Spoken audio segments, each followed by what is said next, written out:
ये तिवारी जी कौन है? योगी जी के जो सलाहकार है ना पीएम, हाँ हाँ, तो वो 15 से 20 तारीख के बीच आप का चिंता टाइम मत करो, मैं योगी जी से अलग मिलने जाने की व्यवस्था कर रहा हूँ। आप उसको भूल जाइए। अच्छा नहीं, अच्छा अलग से करेंगे। हाँ हाँ, और वो मेरी ऑलरेडी किसी से बात हो रही है। फर्स्ट अवेलेबल अपॉर्चुनिटी पे मैं माननीय योगी जी से मिलूंगा, क्योंकि वो बहुत अच्छी सदात्मा है, निर्भीक आत्मा है। जो बात आप नरेंद्र मोदी से अपन अपेक्षा कर रहे हैं, स्टेट के अधिकार क्षेत्र में जो है ना मिस्टर आदित्यनाथ जो है, योगी जी जरूर जो है ना इसको करेंगे। योगी जी पे मुझे बहुत विश्वास है। यदि हम जो है क्राइम फ्री उत्तर प्रदेश पैदा कर देंगे तो क्राइम फ्री भारत के लिए इससे बड़ा कोई नमूना नहीं होगा। और इफ इट इज डुएबल तो ये क्यों नहीं होना चाहिए?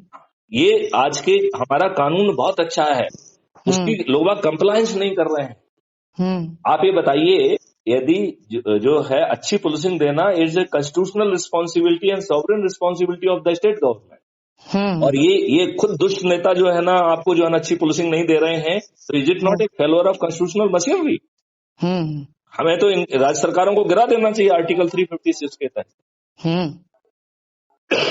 तो क्राइम फ्री भारत वो एक पूरी इंस्टीट्यूशनल मैकेनिज्म जो है ना पैदा कर रहा है कि आगे चल के हमें नेताओं को भी विवश कर पाएंगे, सरकारों को विवश कर पाएंगे, और यदि इन्होंने नहीं माना तो कॉन्स्टिट्यूशनल लायबिलिटी के तहत, कॉन्स्टिट्यूशनल अकाउंटेबिलिटी के तहत इन्हें डिसमिस कराने के लिए भी क्राइम फ्री भारत सामने आएगा।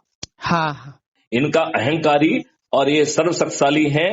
ये जो इनका सोच है ये कॉन्स्टिट्यूशनल और लीगली करेक्ट नहीं है। वो सही मामले में जनसेवक हैं। ये दुष्ट लोग अपने आप को जनसेवक कहते हैं, ये जनसेवक नहीं है, ये जनभक्षक है।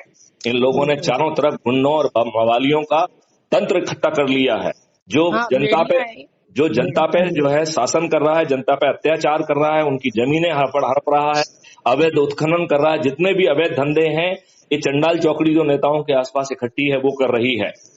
और उन्होंने जो है ना पूरी ब्यूरोक्रेसी को इतना जो है ना बेकार कर दिया है कि चाहे थाना चले जाओ, चाहे तहसील चले जाओ, चाहे एसपी के पास, कलेक्टर के पास चले जाओ, कोई सुनने के लिए खाली नहीं है आपको।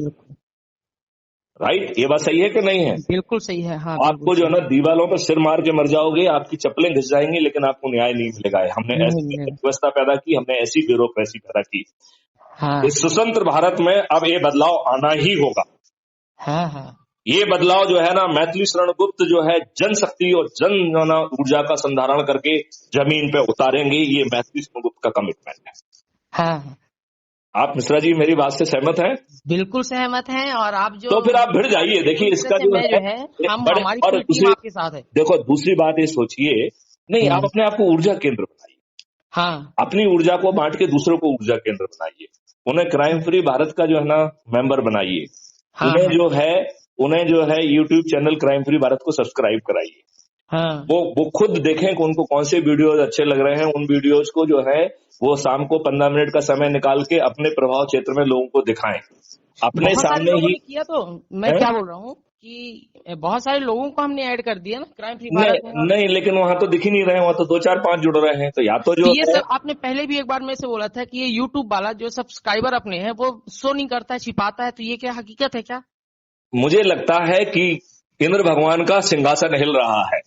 और यदि जो है ये YouTube जो है कोई कंपेल कर रहा है कि इन आंकड़ों को छिपाया जाए, तो ये क्राइम फ्री भारत की और मैथिली शरण गुप्त की और जनता की विजय है। इसका मतलब है कि सिंहासन हिलने लगा है, और बिना सिंहासन के हिले परिवर्तन नहीं आएगा। क्योंकि मैं खुद बता रहा हूँ ना कि मैं 100 से अधिक मेंबर ऐसे हैं जिनको ऐड कर चुका हूँ और सब्सक्राइब वो कर चुके हैं। लेकिन आप ये बताइए कि वहाँ पे जो है वो अभी भी 4215 जुड़ते दिख रहे हैं। ऐसा मुझे आपके बजाय बहुत सारे लोगों ने कहा है कि उन्होंने अपने सामने सब्सक्राइब कराया और उन्होंने वहीं पे चेक किया, उन्हें जो है ना मेंबरशिप बढ़ती हुई नहीं दिखी है, उन्हें व्यूअरशिप बढ़ते नहीं दिख रही है। इसका मतलब है यूट्यूब अपने लिए तो करेगा नहीं है। इसका मतलब है सत्ता में बैठे हुए अधिकारियों, सत्ता में बैठे हुए इन लोगों को, जिसमें कि नरेंद्र मोदी जी भी शामिल होते हैं, उनके सारे पे हो रहा है क्या? बिल्कुल। यदि उनके सारे पे हो रहा है तो इंद्र का सिंहासन हिल रहा है। हमें खुश होना चाहिए। खुश होना चाहिए और विश्वास होना चाहिए कि हम जो कर रहे हैं वो सही रास्ते पे जा रहा है काम अपना। हम तो ये कह रहे हैं कि अपने माध्यम से जो है ना मेंबरशिप ले लीजिए। आपकी मेंबरशिप 50 करोड़ हो जाएगी तो यूट्यूब चैनल 5 दिखाए 10 दिखाए से क्या फर्क पड़ना है? बिल्कुल सही। हाँ ठीक है ना, हमारा अपना संचार जो है वो अपने सिस्टम से होगा, हमें अपनी व्यूअरशिप हमारा पोर्टल बता देगा, हमें हाँ यूट्यूब के व्यूअर पोर्टल से क्या लेना देना है। सही बात है। तो हाँ हमें वो बदलाव लाना पड़ेगा, और हम्म, कहीं ना कहीं बहुत दुष्टता हुई है।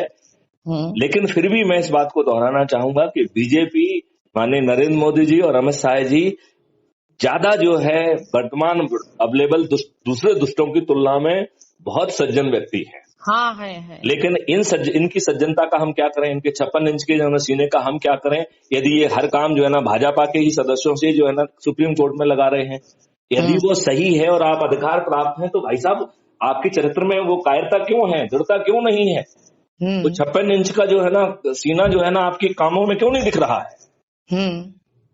मिश्रा जी, हाँ आग लगा दो, जनता में एनर्जी का संचार करो, बदलाव की जो है ना अलग जगा दो, और बिना चुनाव प्रचार के हम 545 व्यक्तियों को जिता इन दुष्ट नेताओं को इन्हीं के गेम में हराएंगे। जय हिंद, जय भारत, वंदे मातरम। वंदे मातरम, जय हिंद, जय भारत।